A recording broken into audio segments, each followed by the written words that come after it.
नमस्कार दोस्तों, आज बताने वाला हूँ कि कैसे आप इंट्राडे ट्रेडिंग करते हैं तो आईटीआर फाइल करेंगे। हाँ जी दोस्तों, इंट्राडे ट्रेडिंग के अंदर इनकम टैक्स रिटर्न फाइलिंग करने का तरीका अलग है और एफएनडो में अलग है। अगर आप एफएनडो ट्रेडिंग करते हैं तो उसका तरीका अलग है और इंट्राडे ट्रेडिंग करते हैं तो उसका तरीका अलग है। आज की वीडियो में इंट्राडे ट्रेडिंग के बारे में बताऊँगा, क्योंकि इंट्राडे ट्रेडिंग से जो इनकम बनती है वो बनती है स्पेकुलेटिव बिजनेस इनकम, और इस केस में आईटीआर 3 फाइल होती है। और अगर आप एफएनडो ट्रेडिंग से इनकम बनाते हैं, इनकम या लॉस जो भी बनाते हैं, उस केस में आपको नॉन स्पेकुलेटिव बिजनेस इनकम में आईटीआर फाइल करनी होती है। तो एफएनडो ट्रेडिंग की जो इनकम होती है वो नॉर्मल बिजनेस इनकम में काउंट होती है, उस केस में आईटीआर 3 फाइल होती है। आज की वीडियो में इंट्राडे ट्रेडिंग के केस के अंदर बताऊंगा कि कैसे आप आईटीआर फाइल करेंगे। इस केस में ये स्पेकुलेटिव बिजनेस इनकम होती है। इसके अंदर लॉस हो या इनकम हो, मतलब गेन हो, दोनों ही केस में आईटीआर 3 फाइल करनी होगी। चलिए आज मैं आपको बताऊंगा स्टेप बाय स्टेप कि कैसे आप इंट्राडे ट्रेडिंग के अंदर आईटीआर फाइल करेंगे। सबसे पहले आपको जाना है फाइल नाउ पे। उसके बाद यहाँ से सेलेक्ट करना है असेसमेंट ईयर 23-24 ले लिया। उसके बाद यहाँ पे आईटीआर 3 मैं ऑनलाइन फाइल करने वाला हूँ, इसीलिए ऑनलाइन को सिलेक्ट किया। कंटिन्यू पे क्लिक करेंगे, स्टार्ट न्यू फाइलिंग पे जाएंगे, इंडिविजुअल आ गया, कंटिन्यू करेंगे। यहाँ से आईटीआर फॉर्म सेलेक्ट करेंगे, आईटीआर 3 सेलेक्ट कर रहा हूँ। दोस्तों आईटीआर 5 भी आ चुकी है इनकम टैक्स पोर्टल पे। आईटीआर 5 किसके लिए है या आईटीआर 6 या 7 किसके लिए है, उसके लिए आप मेरे चैनल पे जाओ, पुरानी वीडियो देखो, एलिजिबिलिटी ऑफ आईटीआर, उसके अंदर बताया हुआ कि आईटीआर 5, 6, 7 किसके लिए। प्रोसीड विद आईटीआर 3 पे क्लिक करेंगे। अभी 3 स्टेप फॉलो करने होते हैं, 1, 2, 3। पहले में वैलिडेट, दूसरे में कंफर्म, तीसरे में वेरीफाई। लेट्स गेट स्टार्टेड पे क्लिक करते हैं। उसके बाद आपको रीज़न देना होता है कि आईटीआर क्यों फाइल करना चाहते हैं। तो मेरी इनकम जो है वो बेसिक एग्जेम्पशन लिमिट से ज़्यादा है, इसलिए पहले ऑप्शन को ले लिया। आप चाहे तो अदर भी ले सकते हैं, नहीं समझ में आए तो। या फिर अगर आप इनकम टैक्स के 139 सबसेक्शन 1 के 7 प्रोवाइजर को कंप्लाई करते हैं, इनमें से किसी भी ऑप्शन में आप है तो इस पे से टिक करके इन ऑप्शन को सेलेक्ट कर सकते हैं। ठीक है, कंटिन्यू पे क्लिक कर दिया। दोस्तों देख सकते हैं ये सारे शेड्यूल फिल करने होंगे। पहले में जर्नल, दूसरे में इनकम, तीसरे में business detail, depreciation, deduction, tax और अदर। चलिए स्टेप बाय स्टेप इसको फिल करेंगे। उससे पहले बताना चाहूँगा, जो भी भाई बंधु मेरे चैनल पे पहली बार हैं, इस वीडियो को पहली बार देख रहे हैं, जिन्होंने अभी तक सब्सक्राइब नहीं किया, सब्सक्राइब कर लीजिए, साथ ही साथ बेल आइकन पे भी क्लिक कर लीजिए ताकि इस तरह का कंटेंट आपको मिलता रहे। तो सबसे पहले तो आ गया जनरल इन्फॉर्मेशन। कंटिन्यू पे क्लिक करोगे, कंटिन्यू करोगे। यहाँ पे बोलता है कि 28 शेड्यूल है जो आपको भरने होंगे। चलो कंटिन्यू कर लिया। ठीक है, बोलता है कि क्या आपने न्यू टैक्स रिज्यूम को लिया था पिछले साल, अर्लियर ईयर के अंदर? नहीं, no. Current year assessment year में आप ले रहे हो न्यू टैक्स रिज्यूम को? नहीं, नो, नोट ऑप्टिंग। कंटिन्यू कर देते हैं। सैलरी इनकम है तो सैलरी इनकम की डिटेल दे देंगे। मेरी यहाँ पे सैलरी इनकम नहीं है। अगर आपकी इनकम होगी तो सैलरी की एग्जेम्पशन है सेक्शन 10 के अंदर। अगर आपका सेक्शन 10 के अंदर कोई एग्जेम्पशन है तो उसके अकॉर्डिंग एग्जेम्पशन की डिटेल दोगे। मेरी कोई नहीं है, कंटिन्यू पे कर रहा हूँ क्लिक। इसके अलावा कोई डिडक्शंस है वो दे सकते हो, जैसे 80C के अंदर कोई डिडक्शन है, 80D में है, 80G के अंदर है, तो येस नो करके उसकी डिडक्शंस को दे सकते हो। मेरी यहाँ पे कोई डिडक्शन नहीं है। ठीक है, इसके अलावा यहाँ पे बोलता है कि आप क्या प्रेजम्पटिव टैक्सेशन स्कीम को ऑप्ट कर रहे हो। प्रेजम्पटिव टैक्सेशन स्कीम को ऑप्ट नहीं कर रहे हैं तो नो कर देंगे। ना 44AD को ले रहे हैं, ना 44ADA को ले रहे हैं, ना 44AE को ले रहे हैं। ठीक है, इससे रिलेटेड कोई बिजनेस है? नहीं, नो कर देंगे। कंटिन्यू करेंगे।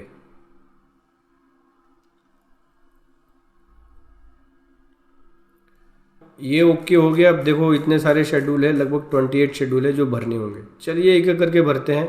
आईटीआर 3 जो है वो थोड़ी बड़ी होती है तो वीडियो भी बड़ी होगी। ध्यान से स्टेप बाय स्टेप समझना और भरते जाना इसको। जनरल इन्फॉर्मेशन मैं नहीं दिखा सकता। ठीक है, इसमें कुछ जो नीचे बेसिक डिटेल्स होती है वो मैं आपको दिखाऊंगा। चलिए इसको कंफर्म करते हैं। फाइलिंग सेक्शन में आएंगे। देखो हम यहाँ पे आईटीआर सेक्शन 139 सबसेक्शन 1 के अंदर फाइल कर रहे हैं। ड्यू डेट के बाद फाइल करोगे तो उसके अकॉर्डिंग आपको ये वाला सेलेक्ट करना पड़ेगा। रिवाइज रिटर्न है तो ये ऑटोमेटिक, हालांकि ये आ जाता है। ये देखो नो कर रखा है हमने, न्यू टैक्स रिज्यूम को नहीं ले रहे और करंट असेसमेंट ईयर में भी नहीं ले रहे। रेजिडेंशियल स्टेटस पूछता है तो रेजिडेंट हो गया, और पहले ऑप्शन को मैं यहाँ पे सेलेक्ट करूँगा। मैं 182 दिन या उससे ज़्यादा इंडिया में रहा हूँ, ठीक है। रेजिडेंशियल स्टेटस के कंडीशंस को सेटिस्फाइड करना होता है। बाकी ये जो ऑप्शन से नो रहेंगे, ठीक है, ये भी नो है। Whether you are an FII या FPI, नो पे कर दिया क्लिक। डायरेक्टरशिप है किसी कंपनी में, नहीं। कोई पार्टनरशिप फॉर्म के अंदर पार्टनर है, अनलिस्टेड इक्विटी शेयर को होल्ड किया हुआ है, नहीं, नो। सेव पे क्लिक कर देंगे। फाइलिंग सेक्शन ओके हो गया। ऑडिट इन्फॉर्मेशन, देखो अब ऑडिट वाले इन्फॉर्मेशन में मैं आपको बता दूं, कराना पड़ेगा इंट्राडे ट्रेडिंग में ऑडिट कराना पड़ेगा या नहीं, या बुक्स ऑफ अकाउंट्स को मेंटेन करना होगा या नहीं। देखो दोस्तों, जैसी आपकी टर्नओवर एक्सीड होती है, एक्सीड कितनी हो जाती है, डिजिटली ट्रांजैक्शन होती है इंट्राडे वाली, तो 10 करोड़ से ऊपर जाएगा तो ऑडिट कराना पड़ेगा और बुक्स ऑफ अकाउंट्स को मेंटेन करना पड़ेगा। हालांकि बुक्स ऑफ अकाउंट्स को आप मेंटेन कर सकते हैं अगर आपकी टर्नओवर करोड़ों में है, तो आप ही को फायदा होता है। और ITR 3 अगर फाइल कर रहे हैं तो बुक्स ऑफ अकाउंट्स को मेंटेन ही करना होता है, क्योंकि इसके अंदर प्रेजम्पटिव टैक्सेशन स्कीम मिलता ही नहीं है। प्रेजम्पटिव टैक्सेशन स्कीम में फ़ायदा ये मिल जाता है कि आपको बुक्स ऑफ अकाउंट्स को मेंटेन करने की ज़रूरत नहीं पड़ती। इसमें कोई प्रेजम्पटिव टैक्सेशन स्कीम नहीं है, इसमें बुक्स ऑफ अकाउंट्स को मेंटेन करना होगा, लेकिन ऑडिट की रिक्वायरमेंट 10 करोड़ से ऊपर जाएगी तो पड़ेगी। मैंने यहाँ पे बैलेंस शीट एंड PNL बना रखा है इंट्राडे ट्रेडिंग का, इसका लिंक वीडियो के डिस्क्रिप्शन में मिल जाएगा। टर्नओवर की कैलकुलेशन कैसे होती है इंट्राडे ट्रेडिंग में, देखो इंट्राडे ट्रेडिंग एक स्पेकुलेटिव बिजनेस इनकम है, तो यहाँ पे sell value plus purchase value को ऐड करके टर्नओवर को निकाला जाता है। Buy value plus sell value, इन दोनों को जोड़ने के बाद टर्नओवर को कैलकुलेट किया जाता है। प्रॉफिट और लॉस से कोई मतलब नहीं होता, लॉस कमाओ या प्रॉफिट, उससे कोई मतलब नहीं है। टर्नओवर निकालने के लिए बाई और सेल को ऐड किया जाएगा इंट्राडे ट्रेडिंग में। यही अगर F&O होता तो F&O में भी दो तरीके से होते हैं, फ्यूचर का केस अलग होता है, ऑप्शन का केस अलग होता है। फ्यूचर के केस में टर्नओवर को निकालने के लिए यहाँ पे प्रॉफिट और लॉस को टर्नओवर माना जाता है फ्यूचर के केस में, ठीक है। मतलब प्रॉफिट आए या लॉस आए, अगर प्रॉफिट आएगा उसको भी जोड़ा जाएगा टर्नओवर में, लॉस आएगा उसको भी जोड़ा जाएगा टर्नओवर में। लॉस को घटाएंगे नहीं, जोड़ेंगे। अगर 10 रुपये का प्रॉफिट है और 10 रुपये का लॉस है तो टोटल 20 रुपये की टर्नओवर हो गई। इसी प्रकार से ऑप्शन के केस में जो प्रॉफिट वैल्यू है उसमें सेल वैल्यू ऐड होकर टर्नओवर निकलती है। तो जो प्रॉफिट आया, मान लो प्रॉफिट 10 रुपये का और सेल वैल्यू 100 रुपये है, तो 110 रुपये टर्नओवर बन जाएगी। केवल इंट्राडे ट्रेडिंग कर रहे हो तो इंट्राडे ट्रेडिंग में सिंपल है, परचेज और सेल को ऐड कर दिया जाएगा। देखो इंट्राडे ट्रेडिंग में टर्नओवर जल्दी क्रॉस हो जाता है लिमिट, क्योंकि अगर मान लो आपने 2 करोड़ की सेल करी तो 2 करोड़ की परचेज हो जाएगी, इसका मतलब 4 करोड़ की टर्नओवर हो गई। इसी प्रकार से अगर 6 करोड़ की सेल है, 6 करोड़ की परचेज, क्योंकि जितनी सेल होगी उसी के आसपास आपकी परचेज, क्योंकि ये स्पेकुलेशन एक्टिविटी पे काम करता है ये, तो उसी के आसपास ही होगी। अगर आपकी 6 करोड़ की सेल है तो 6 करोड़ की परचेज के आस मान लो होगी, तो 12 करोड़ की टर्नओवर हो गई, तो उस केस में आपको ऑडिट कराना पड़ जाएगा। हालांकि आपको ITR 3 में जब जाते हो तो आपको बुक्स ऑफ अकाउंट मेंटेन करना पड़ेगा, अपना bank book, cash book, purchase register, cell register, PNL, profit and loss account, balance sheet, बहुत सारी चीज़ें होती हैं जो करना पड़ता है। आपको नॉलेज नहीं है तो मत करो फाइल इसको, किसी प्रोफेशनल की हेल्प लो, किसी चार्टर्ड अकाउंटेंट की हेल्प लो। आप चाहे तो हमारी पेड सर्विसेज भी ले सकते हैं, वीडियो के डिस्क्रिप्शन में लिंक है। अब जैसा कि देख सकते हैं यहाँ पे टर्नओवर इंट्राडे से 8 करोड़ की है, ठीक है। परचेज भी इतने के आसपास है, 3,25,000 का यहाँ पे GP है, ग्रोस प्रॉफिट। उसके बाद और भी एक्सपेंसेस है, जैसे ब्रोकरेज हो गया, ट्रांजैक्शन चार्जेस हो गया, GST हो गया, SST हो गया, security transaction tax, CB charges हो गई, स्टैम्प ड्यूटी हो गया। तो जो नेट लॉस है वो 513,201 का है, ठीक है, जो कि स्पेकुलेटिव बिजनेस इनकम से, स्पेकुलेशन से है, ठीक है। इसी प्रकार से यहाँ पे देख सकते हैं ये है बैलेंस शीट, और PNL एंड बैलेंस शीट की दोनों की डिटेल जाएगी, आगे जाएगी, बताऊंगा मैं आपको। अब रही बात, सबसे पहले ऑप्शन बोलता है कि क्या आप लायबल हैं बुक्स ऑफ अकाउंट्स को मेंटेन करने के लिए, सेक्शन 44AA के अंदर। जैसा कि आप सभी जानते हैं टर्नओवर 8 करोड़ के आसपास है, इतनी बड़ी टर्नओवर पे बुक्स ऑफ अकाउंट्स को तो मेंटेन करना मैंडेटरी हो गया, समझ लो। वैसे भी ITR 3 में अगर आप नॉर्मल PNL भरते हो और बैलेंस शीट की डिटेल भरते हो तो प्रेजम्पटिव टैक्सेशन स्कीम तो मिलता ही नहीं है, जहाँ पे बुक्स ऑफ अकाउंट की छूट मिल जाती है। तो बुक्स ऑफ अकाउंट्स को मेंटेन करने के लिए आप लायबल हो, यस लोगे, पहला ऑप्शन। दूसरा, आप 44AD, 44AE या 44ADA के अंदर इनकम दिखा नहीं रहे हो प्रेजम्पटिव टैक्सेशन स्कीम में, तो इस वाले ऑप्शन को नो कर लो। उसके बाद बोलते हैं क्या आपकी टर्नओवर 1 करोड़ से ज़्यादा है और 10 करोड़ से कम है। यस, हमारी टर्नओवर 1 करोड़ से ज़्यादा है लेकिन 10 करोड़ से कम है, वो 5% से एक्सीड नहीं होती। यस कर लो, पहला हमारा ऑप्शन। जो रिसीट से हमारी 5% से एक्सीड नहीं है, पेमेंट भी 5% से एक्सीड नहीं है। अगर ये एक्सीड होती है तब आपको ऑडिट करना पड़ेगा, मतलब कैश में एक्सीड नहीं है, ध्यान रखना। ये ऑप्शन यही बोलता है कि जो हमारी ट्रांजैक्शन है कैश में 5% से ज़्यादा नहीं है, ठीक है। टर्नओवर का 5% से ज़्यादा नहीं है, न ही रिसीट्स ज़्यादा है न ही पेमेंट ज़्यादा है, इसलिए दोनों ऑप्शन यस रखेंगे। अगर आपकी कैश में ट्रांजैक्शन 5% से ज़्यादा होती है टर्नओवर का, तो उस केस में आपको टैक्स ऑडिट कराना पड़ेगा, क्योंकि 10 करोड़ वाली लिमिट तभी मिलती है जब आपकी टर्नओवर कैश में 5% से एक्सीड नहीं हो, मतलब ट्रांजैक्शन आपकी पेमेंट या रिसीट्स 5% से एक्सीड नहीं हो।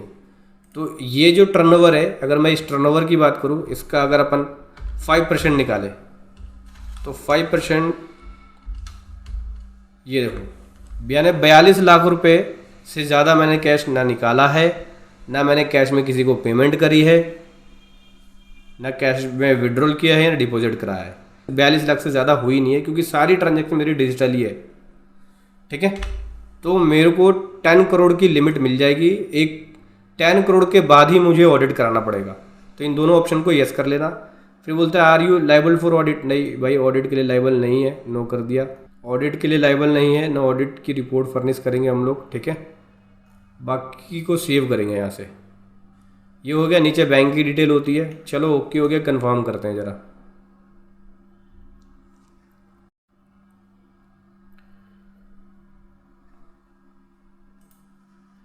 तो देखो, जर्नल इन्फॉर्मेशन कंफर्म हो गया। अब आता है नेचर ऑफ बिजनेस। बिजनेस के बारे में पूछ रहा है यहाँ पे, बिजनेस की डिटेल देनी होगी। और प्रोफेशन, बिजनेस एंड प्रोफेशन की डिटेल पूछ रहा है। हालांकि हमारे पे यहाँ पे बिजनेस इनकम है, और ये बिजनेस इनकम इंट्राडे ट्रेडिंग, मतलब ट्रेडिंग की एक्टिविटी से है, और ट्रेडिंग को स्पेकुलेटिव एक्टिविटी के अंदर रखा गया। बाकी देख लेते हैं। देखो यहाँ पे सेक्शन 44 एडीए या एई के अलावा वाली जो बिजनेस की डिटेल है, नेचर ऑफ बिजनेस की डिटेल है, वो देनी पड़ेगी।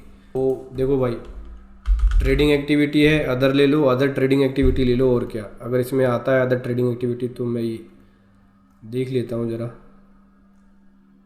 Whole cell retail of textile, retail sales of other household, retail sales of other goods in specialised stores, retail sales of other product, ये ले लो, और क्या।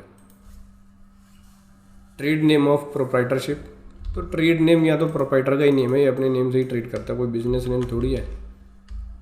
ये ले लिया हम लोगों ने, और यहाँ पे लिख सकते हो आप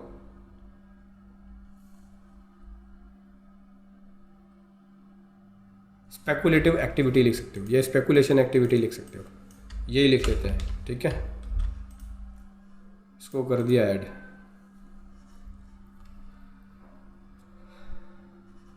अभी कंफर्म कर देते हैं। एक जगह से खरीदना, दूसरी जगह बेचना, एक तरह से ट्रेडिंग एक्टिविटी आती है। ठीक है, तो retail sales of other product ले लिया, उसमें लिख दिया हमने स्पेकुलेशन एक्टिविटी। अभी पार्ट बी, बीएस यानी बैलेंस शीट की डिटेल जाएगी, ट्रेडिंग अकाउंट, पीएनएल। ठीक है, ये पार्ट हो, अदर इन्फॉर्मेशन की डिटेल जाएगी, शेड्यूल सैलरी की डिटेल जाएगी। तो बीएस बैलेंस शीट की डिटेल पे आ जाते हैं, और बैलेंस शीट की डिटेल में मैं आपको बता दूं, यहाँ पे देखो ये है मेरे पास बैलेंस शीट। तो बैलेंस शीट की डिटेल में भरनी पड़ेगी क्या क्या, यहाँ पे देखो। चलिए भर लेते हैं बैलेंस शीट की डिटेल में। सबसे पहले सोर्स ऑफ फंड में आते हैं। तो सोर्स ऑफ फंड के अंदर प्रोप्राइटर कैपिटल, तो प्रोप्राइटर कैपिटल ये है हमारी। अच्छा, लिखना पड़ेगा 507,809, 507,809। ठीक है, इसके अलावा loan and liability, advance, deferred tax, ये सब कुछ नहीं है, ऐड पे क्लिक कर दो। इसके बाद एप्लीकेशन ऑफ फंड की बात करें तो ऐड डिटेल्स में आ जाते हैं। फिक्स एसेट्स नहीं है, इन्वेस्टमेंट नहीं है, करंट एसेट्स, लोन। यहाँ पे फिक्स एसेट्स 0 है, करंट एसेट्स में लॉस है, लॉस फ्रॉम एफेंडो आ रहा है, ये एफेंडो ना आके लॉस फ्रॉम इंट्राडे ट्रेडिंग आएगा।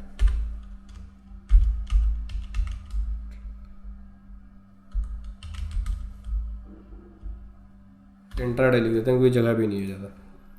513,201 इतने का ही लॉस है। देखो 513,201 ये हमारी एसेट्स बन जाएगी, और हम यहाँ पे डेबिट साइड दिखाएंगे बैलेंस शीट के एसेट साइड में, और कैपिटल में से इधर लेस हो जाएगी लाइबिलिटी साइड में।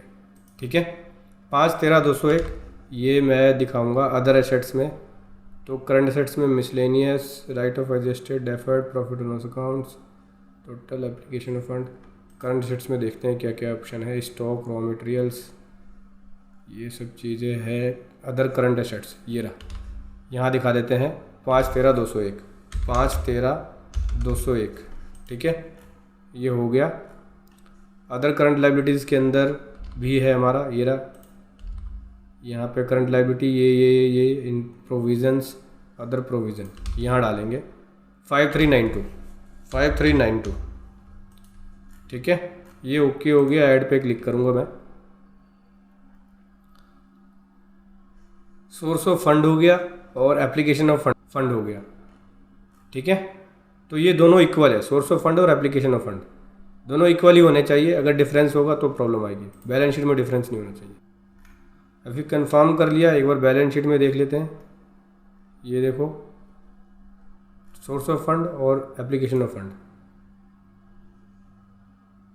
ये बोलता है कि आपने 1 से लेकर 5 तक को यस किया हुआ है। ऑडिट इन्फॉर्मेशन जनरल शेड्यूल में देना पड़ेगा। ओके कर दिया। चलो आगे बढ़ते हैं। अभी BS हो गया, balance sheet. Manufacturing account, manufacturing की कोई डिटेल नहीं है, बस यस कर दो इसको। आप कंफर्म कर दो, बस कंफर्म हो गया भाई। उसके बाद दोस्तों ये पूछते हैं ट्रेडिंग अकाउंट, ट्रेडिंग अकाउंट की डिटेल। तो ट्रेडिंग अकाउंट में आ जाते हैं। तो ट्रेडिंग अकाउंट की डिटेल की बात करें तो यहाँ भी डिटेल कुछ भी नहीं जाएगी। स्पेकुलेटिव एक्टिविटीज़ के लिए मैं आपको बताऊँगा कहाँ पे इसकी डिटेल देनी पड़ेगी, अलग से ही है। देखो यहाँ पे टर्नओवर की डिटेल देनी पड़ेगी, टर्नओवर फ्रॉम इंट्राडे ट्रेडिंग और income from intraday trading transfer to profit and loss account. तो इंट्राडे ट्रेडिंग से जो टर्नओवर बनी वो बनी हमारी ये। कॉपी शायद नहीं होगा इसलिए टाइप कर लेते हैं। ठीक है, इसको मैंने कर लिया कॉपी। अब इनकम बोल रहा है, भाई इनकम तो है ही नहीं, लॉस है 513,201 और 513,201 मैं आपको दिखाता भी हूँ। अगर कंफर्म करेंगे माइनस में शायद वैल्यू को ले लिया इसने। यहाँ पे नीचे आओगे तो ये देखो नेगेटिव में है, मतलब लॉस क्लेम कर रहे हैं यहाँ पे। और ये हमारी टर्नओवर है इंट्राडे ट्रेडिंग से। कंफर्म कर दिया, आगे बढ़ते हैं।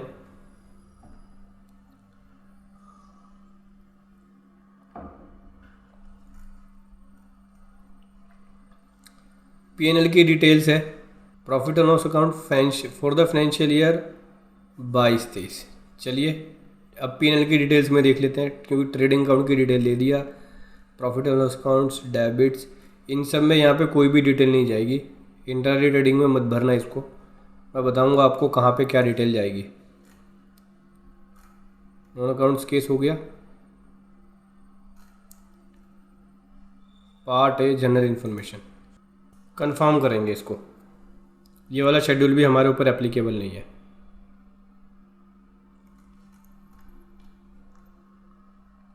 उसके बाद सैलरी बोलता है कि सैलरी इनकम है आपकी, नहीं सैलरी इनकम भी नहीं है हमारी। ग्रोस सैलरी ये सब चीज़ें पूछता है, ये हमारे पास एप्लीकेबल नहीं है। ये इसको कंफर्म करते हैं, आगे बढ़ते हैं। उसके बाद computation of income from business and profession. तो देख सकते हैं नेट प्रॉफिट और net loss from business and profession. तो 513 का लॉस आ गया, देख सकते हैं स्पेकुलेशन बिजनेस से ये लॉस बना है हमारा। और देखो ये नेट लॉस है जो कि income from speculative business income से। ठीक है, ये लॉस हम क्लेम कर सकते हैं और इसको कैरी फॉरवर्ड कर सकते हैं। लॉस को आप 4 साल तक कैरी फॉरवर्ड कर सकते हो स्पेकुलेटिव बिजनेस इनकम से। ठीक है, अभी सेव पे क्लिक कर लो। और जो स्पेकुलेटिव बिजनेस इनकम से लॉस बनता है ना, आप केवल स्पेकुलेटिव बिजनेस इनकम से ही लॉस को या इनकम को सेट कर सकते हो, किसी अदर हेड में आप नहीं कर पाओगे। इनकम बनेगी, गेन बनेगा स्पेकुलेटिव बिजनेस इनकम से, तो ही आप इसमें सेट ऑफ कर पाओगे। कुल मिला के अगर साधारण सी भाषा में बात करें, इंट्राडे ट्रेडिंग से लॉस बना है तो इंट्राडे ट्रेडिंग में इनकम बनेगी, तो ही आप इसका बेनिफिट ले पाएंगे। उससे सेट कर सकते हैं, उससे इनकम बनेगी। तो अदर सोर्स में सेट करना चाहोगे, अदर हेड में, जैसे income from other source, salary income से या अदर बिजनेस इनकम से, तो उससे सेट नहीं होगा ये। वही अगर F&O ट्रेडिंग की इनकम होती है तो वो नॉर्मल बिजनेस इनकम में काउंट होती है। उस केस में आप अदर हेड से भी एडजस्टमेंट कर सकते हो।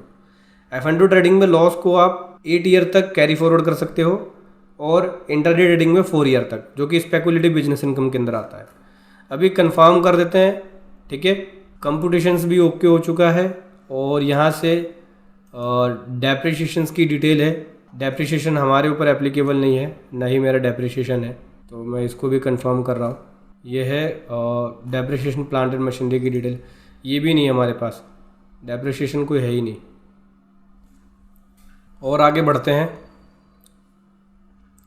Deemed capital gain on sale of depreciable assets, ये भी नहीं है,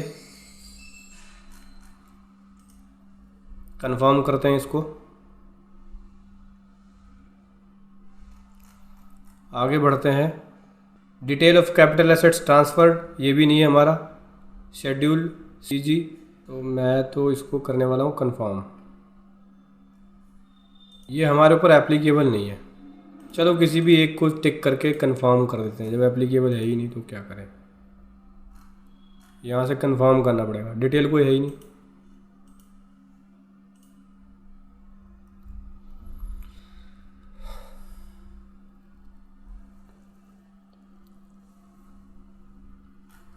इसको मैं कर रहा हूँ यहाँ confirm.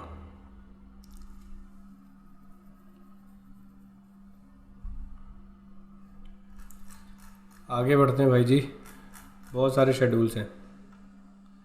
Section 12A long term capital gain का होता है, ये भी नहीं है हमारा, कंफर्म करो।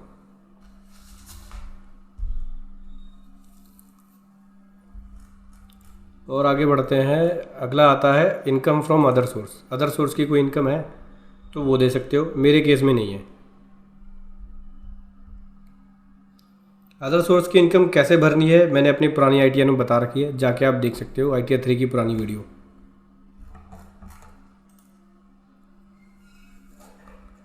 इसको मैं करने वाला हूँ कंफर्म।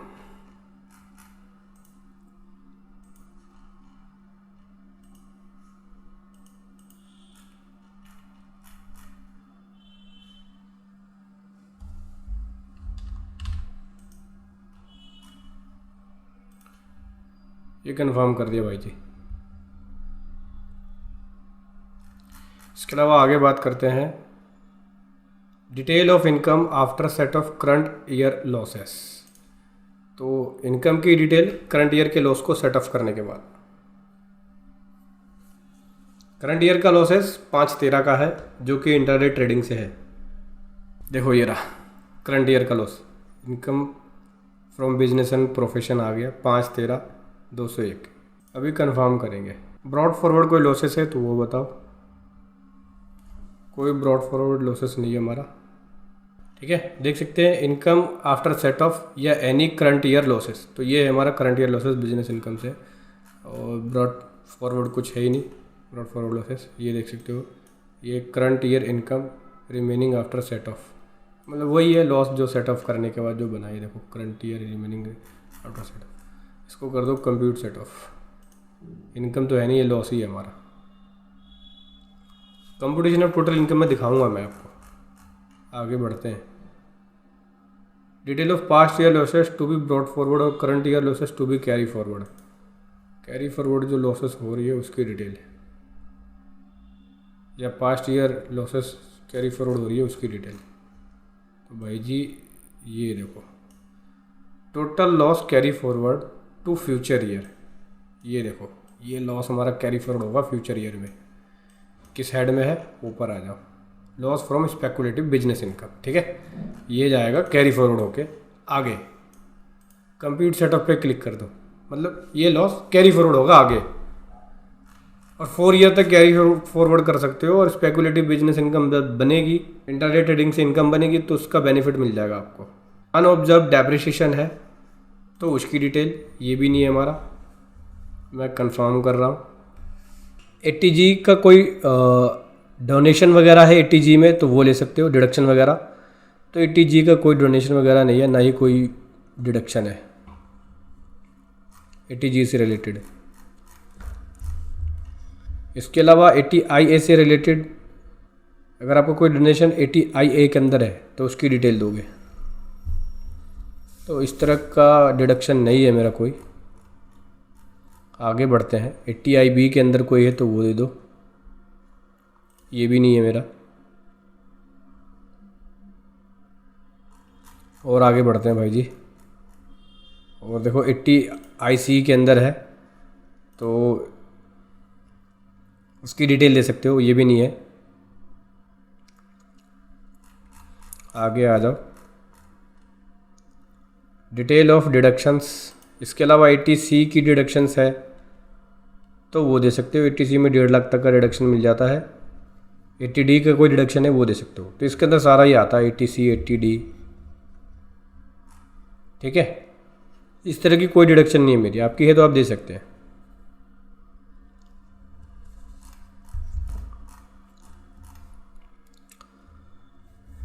स्पेशल रेट के हिसाब से इनकम जो चार्जेबल है टैक्स के, स्पेशल रेट वाला तो नहीं है। देखो स्पेशल रेट वाला चार्ज करता है अपना शॉर्ट टर्म कैपिटल गेन बनती है तो कर देगा, ये वर्चुअल डिजिटल एसेट्स बनेगी तो कर देगा, ठीक है। ये मैंने बताया हुआ है अपने पुरानी वीडियो में। देखो ये है, ये गवर्नमेंट ने नया लगाया है, वर्चुअल डिजिटल एसेट्स का ये। अभी एक इस साल से और नया आ जाएगा, ऑनलाइन गेमिंग इनकम के ऊपर एक नया सेक्शन लेके आई है गवर्नमेंट, तो उसको भी स्पेशल रेट में ही रखा गया है। अल्टरनेट मिनिमम टैक्स कोई है तो वो दे सकते हो। AMT की डिटेल भी नहीं है हमारी। ये देखो ये लॉस होगा हमारा, ये लॉस जो जाएगा आगे।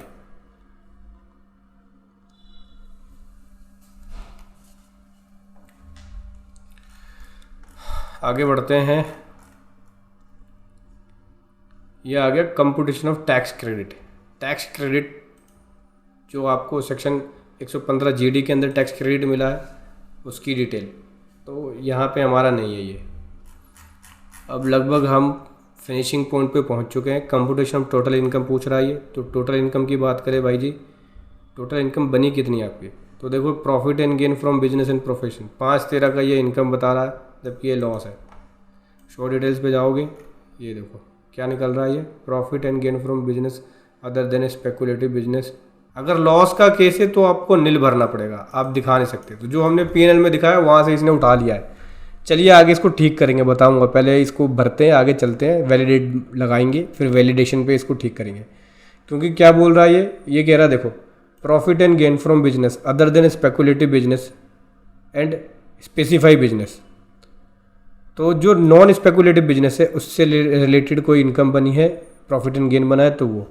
अब profit and gain from speculative business कह रहा है enter nil if loss and take figure to schedule CFL। देखो CFL के अंदर फिगर तो आ ही रही है कैरी फॉरवर्ड में, लेकिन यहाँ पे जो इनकम आई इसमें नील करना पड़ेगा। यानी BP से ये डिटेल इसने उठाया हुआ है, तो BP के अंदर हमें जाके ज़ीरो कर देंगे। लॉस के केस में ज़ीरो भर दो वहाँ पे, तो कैरी फॉरवर्ड तो हो ही रहा है, लेकिन जो इनकम आ रही है ये P&L में हमने डिटेल भरी थी, तो वहाँ से इसने इनकम को कंसीडर कर दिया है, जबकि ये लॉस है तो उस केस में हमें वहाँ पे नील भरना पड़ेगा। बताऊंगा, पहले आगे चलते हैं, इसको करते हैं कंफर्म और एक बार वैलिडेट पे लगाएंगे।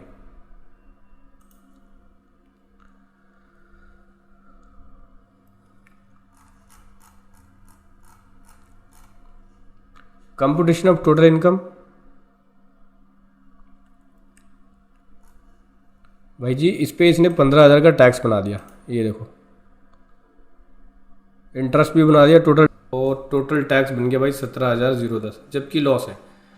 अब मैं आपको बताऊंगा ठीक कैसे करना है, ठीक है।